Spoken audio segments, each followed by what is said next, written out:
Hi, it's Marsha Grace. I know I'm a little bit late today because my computer, my printer was not cooperating. So I've been trying for the last 10 minutes to figure out how to get it going. Well, actually before that, without success. So I'm here and I am going to do my best to present what I wanted to talk about today with my little notes that are on tiny little print, which I can barely read, but we'll do the best we can. All right, so if you don't know me, I'm Marsha Grace, your modern meditation mentor, here every Friday at 1 o'clock-ish. And I am here to help you release stress, which is something that I think we all can use some help with. Even me. I'm the stress maven here, but sometimes I need a reminder or a little help from my friends. So nobody's perfect here on planet Earth, so we do the best we can, right? Okay, so today I want to ask you a question, as I often do, and that question is, where does guilt come from? Maybe you never asked yourself this question. Maybe you just assume guilt is a normal thing and everybody feels it and, you know, that's the way it is. But I'm going to, of course, rub that spot a little bit because I don't think that's true.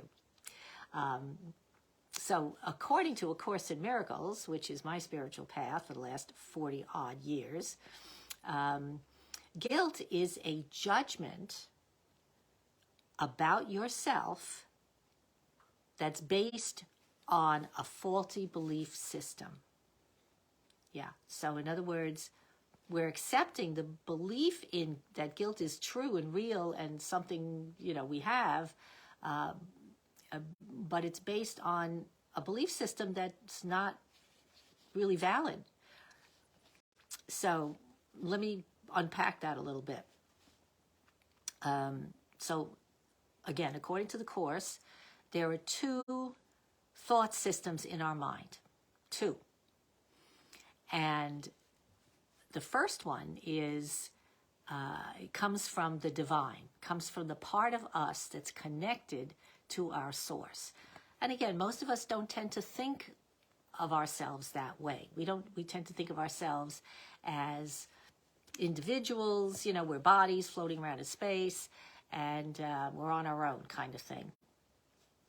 And of course says no, again, that's faulty. That's a faulty belief. We are not on our own. We are part of this incredible thing called life, and we have our role to play, and there's much more to be said about it. But anyway, we're connected, all right? We're not just on our own. And and because of that, because we're connected to the source, we are holy. I talked about this a couple of weeks ago, that we are holy. And in our holiness, that's all there is, okay? So if that's all there is, consider the fact, can guilt be real? Okay, I'm going to leave that aside because, again, that's a discussion that I could go on for hours about. All right, now the second type of a part of our mind that we have available to us is our ego. Right? Our ego. And our ego is our default, really. That's the default. If we're here you know, walking around in a body on this planet, then we have opted for ourselves and the belief system of the ego. And that system is dangerous to our health, to tell you the truth. It's not the best way to go. Because it accepts that sin is real, and because we're sinners, we all know we're sin. You know, we've all sinned, right? We all think of, and when I say sin, I mean, what does sin mean? It means we've hurt somebody, right? To sin is to hurt. So we've all done that. Well, if that's the case, then I have to pay. You know, I have to feel guilty, and I have to pay the price for being a sinner. And so that'll come up in 1,000 different ways in our lives, you know, affecting our health and our business and our relationships and everything. So as I said, to sin is to cause harm, and we can't live with that. I mean, who wants to sit around thinking that I did this terrible thing? We don't want to do that. So our mind or our ego has some tricks up its sleeve, and what it does is it comes up with three different things that we often do. And you do one of these things most likely more often than others, because each of us has our own kind of way of manifesting how we deal with our stresses. So the first one is we deny that we did anything. Who, me? I didn't do anything. I didn't do it. It must have been somebody else. Can't have been me. So that's one thing we do. And or it didn't happen. It's some kind of denial, right? Total denial. All right. The second thing that we do, or may do, is to say we minimize it. So we say something like, we make it a misdemeanor, right? It's not a crime; it's a misdemeanor, and we say things like, "Oh, it's not so bad. It's not that big a deal. I could live with it, whatever." And then we just go about our business, and we pretend like it went away. All right. The third one is, and this is one it's a big favorite, is we blame. We blame. So if so-and-so hadn't done this thing, I wouldn't have done what I did or said what I did or whatever, so it's not my fault, really. It's that person's fault. Or, he made me do it. The devil made me do it. Somebody made me do it. I couldn't help myself.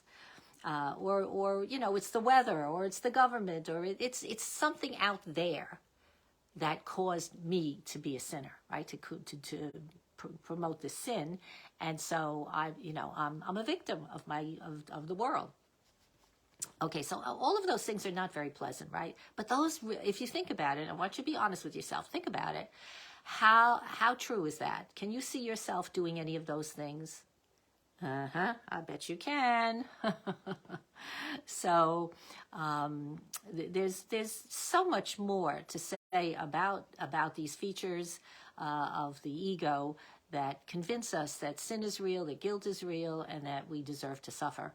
And I say horse feathers. Okay, I just, that is not true, and I talk about this a lot in my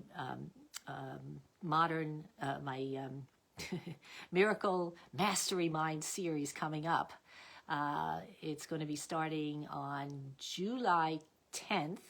We'll get past 4th of July celebrations and all that, and so we can get serious and get down to business here and improve our lives and our health and our wellness and our relationships and all that good stuff, and spend the 6 weeks together once a week on Mondays, Monday evenings at 7 p.m. EST, going over, it's more or less a beginner thing. We're going to talk about some of the main words, ideas, thoughts in the course, and how they affect our lives. And it's really important to know that, because if you're a doctor or a lawyer or you're any kind of professional, a steam fitter, a dentist, whatever it is, you have language. And in your circle, right, everybody knows what those words mean. But if you say it to somebody who's not in your circle, who isn't a professional at your work, they're not going to really understand it, or they're going to misconstrue it. And that's what happens a lot with the Course. A lot. Because people think they know what the word means, like sin, for instance, and then they discover it means something entirely different. So those are the kinds of things we're going to talk about, and we'll have a question and answer period. I'm going to start over the guided meditation to just kind of bring the level of stress down to begin with. So it'll be a great time. We'll have a lot of fun. I love to laugh and have fun and, not make it serious. All right. So that's what's going to happen starting July 10th. And we'll talk more about guilt. It's a hot topic, I'm sure you'll agree. And okay, so that's it for today. And I wish you a very happy, pleasant, joyous weekend ahead. And remember, everything begins with a thought. So notice your thoughts and eliminate the ones that are causing you stress. All right? So take care. Have a great week and a week ahead. Bye-bye for now. Peace.